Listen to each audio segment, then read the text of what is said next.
روزے کے روحانی فوائد ہیں. روحانی فوائد یوں ہیں کہ نفس اور روح جو ہے اس کے تقاضے ایک دوسرے کے اپوزٹ ہیں. صحیح.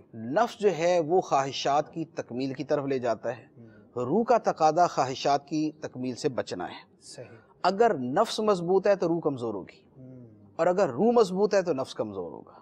یہ دونوں پہلوان برابر درجے کے مضبوط نہیں ہو سکتے.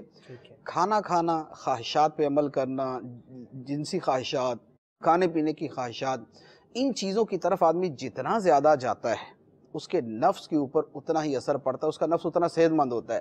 لیکن اس کے اپوزٹ یہ ہوتا ہے کہ روح اتنی کمزور ہو جاتی.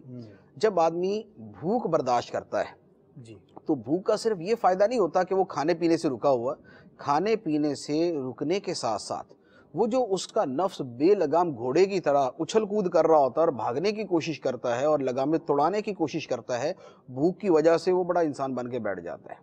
اس لیے بزرگوں نے فرمایا کہ نفس کی مثال کتے کی طرح ہے. آپ کتے کو جتنا کھلائیں گے وہ اتنا اچھلے گا، آپ اس کو اتنا بھوکا کر دیں وہ بڑے سکون سے سائیڈ میں بیٹھ جائے گا. اب اس کے بعد وہ سر بھی جھکا کے بیٹھا ہوا ہوگا، کان بھی لٹکا کے بیٹھا ہوا ہوگا.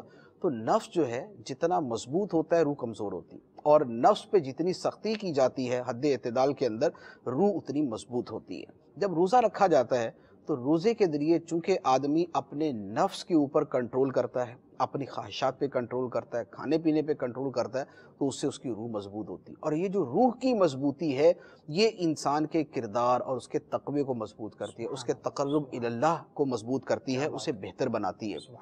تو اس اعتبار سے روزے کے جو ہے وہ روحانی فوائد